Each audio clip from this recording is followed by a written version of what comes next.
ইন্নাল হামদালিল্লাহ আউযু বিল্লাহি মিনাশ শাইতানির রাজিম বিসমিল্লাহির রহমানির রহিম। সমস্ত প্রশংসা আল্লাহ তাআলার শাহী দরবারে, যিনি আমাদেরকে দয়া করে মায়া করে এই দুনিয়াতে আশরাফুল মাখলুকাত হিসেবে উম্মতি মুহাম্মদী হিসেবে সৃষ্টি করেছেন। সেই রব্বুল আলমিনের শাহী দরবারে আমরা সকলে শুকরিয়া আদায় করি, সকলেই বলি আলহামদুলিল্লাহ। শতকোটি দরুদ ও সালাম মানবতার মুক্তির দূত, যাকে সৃষ্টি না করলে তামাম জাহানের কোনো কিছুই আল্লাহ পাক সৃষ্টি করতেন না, সেই নবী, সর্বশ্রেষ্ঠ নবী, সর্বশেষ নবী জনাবে মুহাম্মদ রাসূলুল্লাহ, সকলেই বলি সাল্লাল্লাহু আলাইহি ওয়াসাল্লাম। সম্মানিত হযরতগণ, গতকালকে আমরা আলোচনা করেছিলাম সংখ্যা সম্পর্কে, মনে হয় তাই না হযরতগণ, এবং মানুষের যে 6টা লতিফা আছে সেই লতিফা সম্পর্কে আমরা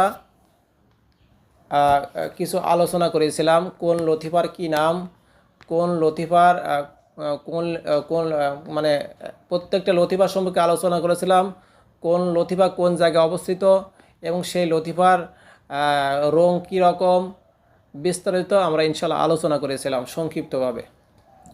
তো যাই হোক, আপনারা কি সকলেই ওগুলো মুখস্থ করেছেন? হযরতগণ, সকলে কি মুখস্থ করেছেন? আমি যে লতিফাগুলোর নাম বলেছিলাম আপনারা কি সকলে মুখস্থ করেছেন?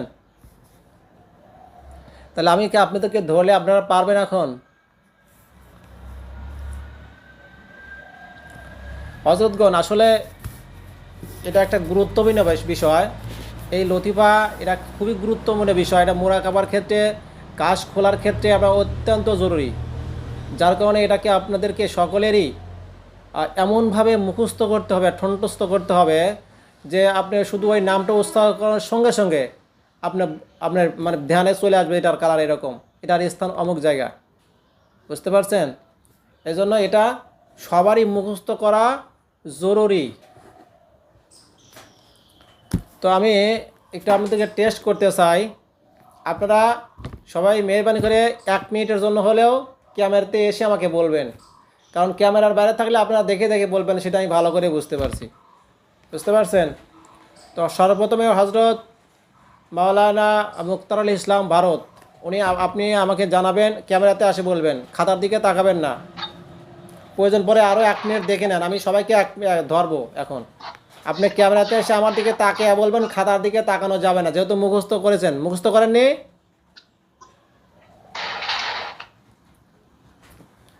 আপনি বলেন যে রুহের কালার কি? রুহ, এটার কালার কি?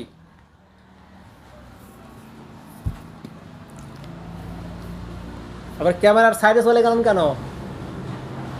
ক্যামেরার সাইডে তো যাওয়া যাবে না।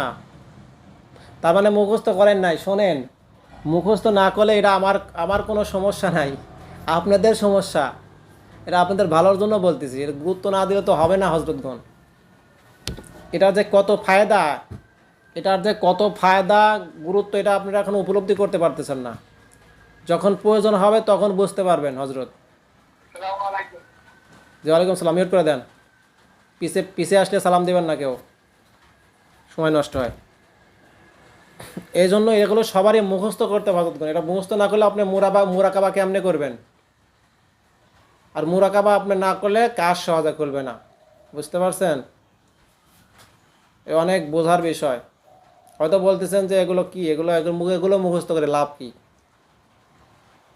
তাই তো আমি এ বিষয়ে আমি চাইছিলাম যে আপনাদেরকে এখন সরাসরি মুরাকাবাতে বসাবো, যেহেতু মুখস্থ করা হয়েছে, সরাসরি মুরাকাবাতে বসাবো ইনশাল্লাহ।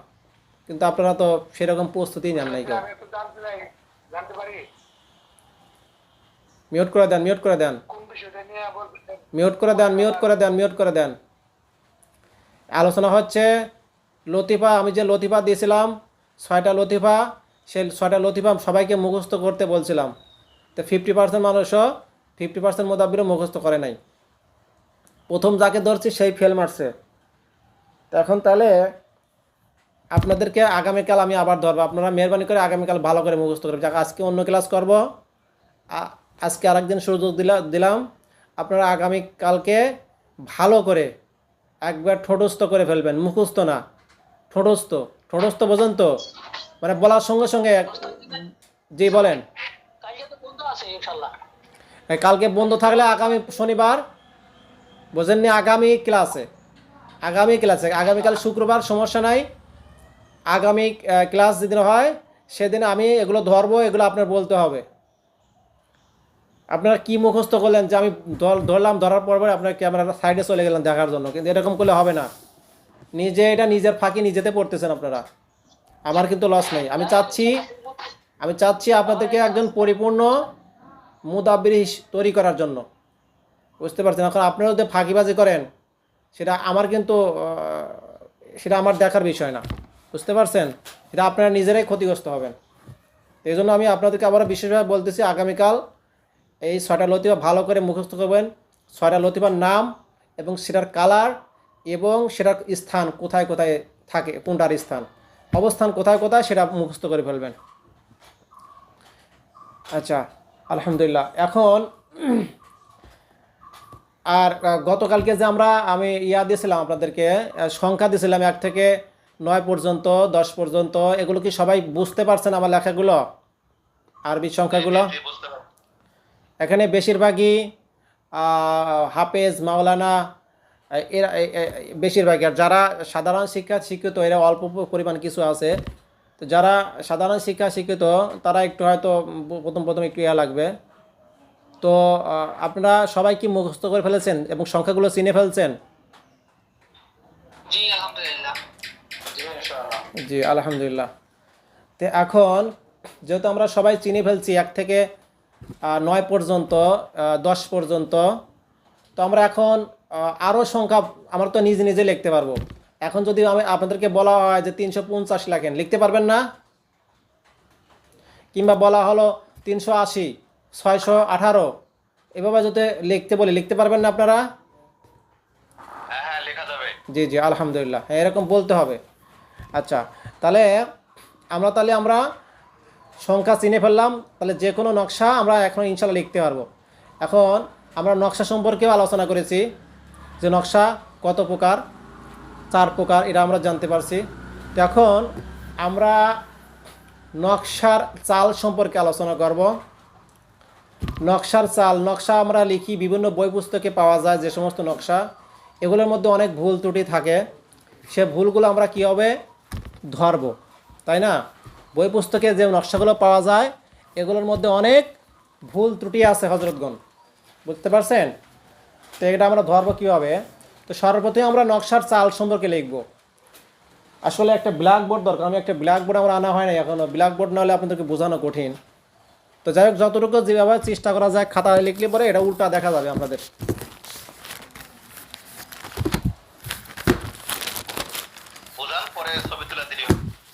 জি জি জি ইনশাল্লাহ ওইরকম সিস্টেম করতে হবে। তাছাড়া এই মুহূর্তে তোমার ব্ল্যাকবোর্ড নাই, ব্ল্যাকবোর্ড থাকলে সুবিধা হতো। তাহলে আমরা আতসী নকশা যে লিখবো, প্রথমে আমরা প্রথম নম্বর নকশা হচ্ছে আতসী। তো আতসী নকশাটার আমরা বলি যে আমরা এই নকশা ওই নকশা, এরা চাল আকারে লিখতে হবে। চাল আকারে বলতে কি বোঝাচ্ছি আমরা? চাল আকারে বলতে সিরিয়াল, যেরকম 1 থেকে 9 পর্যন্ত বা 10 পর্যন্ত সংখ্যা আছে, আমরা সিরিয়াল অনুযায়ী লিখি। 1-এর পর 2, 2-এর পর 3, 3-এর পর 4, এরকম সিরিয়াল অনুযায়ী লিখি না? সেই রকমই আমাদেরকে ওই নকশাগুলো সিরিয়াল মেনটেন করে লিখতে হবে। এখন যদি আপনি উপর থেকে নিচ পর্যন্ত, উপর থেকে লিখতে লিখতে লিখতে লিখতে নিচের দিক চলে আসেন, তাহলে কিন্তু হবে না, ওটার সিরিয়াল আছে। এখন মনে করেন 9 ঘরের নকশা, সাপোজ মনে করেন 9 ঘরের নকশা, তাহলে ওখানে 9টা ঘর আছে। কথাগুলো সবাই মনোযোগ সহকারে বুঝবেন, যেহেতু ব্ল্যাকবোর্ড আমার কাছে না, এইগুলো আপনি ওইভাবে বোঝাতে পারতেছি না। মনে করেন 9 ঘরের নকশা, ওখানে কিন্তু ঘর আছে 9টা, তাই না? তাহলে 1 নম্বর ঘরে আছে, ধরেন একটা ঘরে রয়েছে 5, একটা ঘরে রয়েছে 6, একটা ঘরে রয়েছে 4, এরকম উল্টো পাল্টা করে দেওয়া রয়েছে। যেটা দেখবেন যে প্রথমে 1 লেখা রয়েছে, মানে সবচেয়ে ছোট সংখ্যা, সেখান থেকে আমাদের লেখা শুরু করতে হবে, বুঝতে পারছেন? এখন আমরা বুঝবো কীভাবে যেটা আতসী নকশা না আবি নকশা না খাকি নকশা নাকি বাদি নকশা, আমরা বুঝবো কীভাবে? তাই না? জি হযরত কিছু বলবেন? জি উস্তাদ জি। জি বলে। যেটাকে নয়গড়ের নকশা বলি আমরা ওস্তাদজি, এটাকে বলা হয় মুসাল্লাস বলা হয় ওস্তাদজি। এই ভাষায় মুসাল্লাসের নকশা আঁকতেছে, আর এই আপনার মুরব্বার নকশা। জি জি জি, আমরা সরাসরি বাংলায় চলে যাই, ওদিকে গেলে অনেকে বুঝবে না, সরাসরি আমরা বাংলায় চলে যাই। আচ্ছা, এখন এই নয় ঘরের নকশাটা, যেটা নয় ঘরের নকশা, এটা আতসী নকশা আমরা বুঝবে কেমনে? নয় ঘরের 9টা সংখ্যা আছে, দেখেন 9টা ঘর আছে। এই 9টা ঘরের উপরে যে 3টা ঘর আছে, সবাই একটু মনোযোগ সহকারে শুনবেন। 9টা ঘর আছে আতসী নকশা, 9 ঘরের নকশা সম্পর্কে আমরা আলোচনা করতেছি। 9টা ঘরের আপনারা লেখেন, 9টা ঘর সম্বলিত একটা নকশা লিখেন, ওখানে ভিতরে লেখার দরকার নেই, আপনারা লিখেন, ওখানে খাতা কলম নেন, খাতা কলম নিয়ে ওখানে আপনারা 9 ঘরের একটা নকশা অঙ্কন করেন।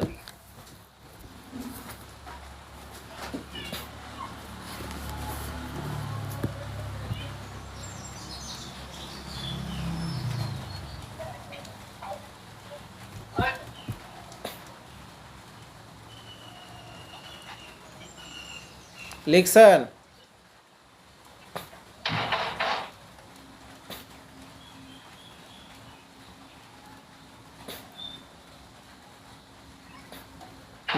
নয় ঘর সম্বলিত একটা নকশা লেখেন। আচ্ছা ঠিক আছে, ঘরের আতসী নকশা। তো এই নকশাটা, আতসী নকশা আমরা বুঝবো কেমনে? দেখেন এখানে 9টা ঘর আছে, 9টা ঘরের উপরের যে 3টা ঘর আছে, উপরের 3টা ঘরের মাঝখান থেকে যে ষোড় সংখ্যা যদি শুরু হয়, তাহলে বুঝে নিতে হবে এটা আতসী নকশা। বুঝতে পারছেন? 9 ঘর সম্বলিত কোনো নকশার, 9 ঘর সম্বলিত কোনো নকশার উপরের 3টা ঘরের মিডিল পয়েন্ট থেকে যদি কোনো ছোট সংখ্যা শুরু হয়, তাহলে বুঝে নিতে হবে এটা আতসী নকশা। লিখে নেন, লিখে নেন, এই কথাটা লিখে নেন, মনে থাকবে না কিন্তু। তো এমন একটা, এই আতসী নকশার আবি নকশা, বাদি, খাকি এগুলোর জাকাত আছে। তো এমন একটা জাকাত আছে যে জাকাতটা দিলে আপনার সবগুলো নকশার জাকাত দিতে হবে না। বুঝতে পারছেন হযরতগণ? আপনাদেরকে এমন একটা জিনিস শিখিয়ে দেব, এই নকশাটা যদি আপনি জাকাত দিতে পারেন, সারা জীবন আপনার আর অত পরিশ্রম করতে হবে না ইনশাল্লাহ। ওই উস্তাদের কাছে গেলে বলবেন যে এই নকশার এইরকম জাকাত দিতে হবে, এই নকশার এই রকম জাকাত দিতে হবে না, হযরত অত পরিশ্রম করতে হবে না ইনশাল্লাহ। এমন একটা নকশার জাকাত দিতে বলবো, ওইটা দিয়ে রাখবেন, সারা জীবন আপনার কোনো নকশার জাকাত দিতে হবে না ইনশাল্লাহ। যে নকশা লিখবেন সেই নকশায় জাকাত ছাড়া আপনারা লিখতে পারবেন, প্লাস কাজ করবে, কারেন্টের মতো কাজ করবে ইনশাল্লাহ। কি হযরত, আপনাদের ইন্ডিয়া কি শুধু খালি হাতুর বাড়াল দিয়ে বাড়ি বাড়ি করে নাকি খালি শব্দ আসে? যে হযরত কিবা কাম করতেছে মিস্ত্রিরা, ওই জন্য আমি ভালো করে শুনতে পারতেছি না। আচ্ছা হযরত, আপনাদের বা ইন্ডিয়া কি কি অবস্থা, মুসলমানদের উপর কি অবস্থা করতে কোনো এটা করতেছে নাকি ওরা? আসলে আমাদের যেটা, আমাদের বাঙালি যেটা মাদারি জবান, এই ভাষার লোক যারা আছে আসামে বহুত অত্যাচার আছে, বহুত বছর। আর 1983-তে বহুত মানুষ মারছে, গিয়ে মাসে এখন তো মানে বিজেপি গভর্নমেন্টে আসার পরে আমাদের বাড়ি ঘর করে ভাঙছে, এই অত্যাচার করছে, মানুষের মাটি সারি দিয়ে করছে। আমাদের তার মানে বাংলাদেশি বলে কয়, নাগরিকটা নিয়ে বহুত আন্দোলন চলে আসে, এরকম বহুত কথা। ও আচ্ছা আচ্ছা আচ্ছা। আমাদের মাদারি জবান যেটা বাঙালি, এমনি আঙ্গারি লিখিত জবান হলো আসামি বলে কয়। এটা বিভিন্ন ধরনের ভাষা, তো আমাদের আসামের জন্য আসামি ভাষা। ও আচ্ছা আচ্ছা আচ্ছা। আপনাদের আপনাদের তো কোনো হয়রানির মধ্যে নাই আপনারা? হয়রানি হয়েছিলাম, হয়রানি মানে বহুত পরেশানি গেছে, আমাদের বহুত মানুষ মারা গেছে। আর আপনার কি কয়, ঘর দর ভাঙিয়া তাদেরকে উচ্ছেদ করে কয়, তারপরে বাড়ি ঘরে হারা করছে। এখন কিছুমান মানুষের শিবিরে আছে বা আছে, এইভাবে আছে। যাক, আল্লাহ পাক সকলকে হেফাজত করুক, আমিন। তো ঠিক আছে হযরতগণ, আজকে মোটামুটি আমরা অনেক কিছু জানতে পারলাম। তো আপনারা সময় সুযোগ করে এই নকশাটার জাকাত আপনারা সকলেই দিয়ে দিবেন।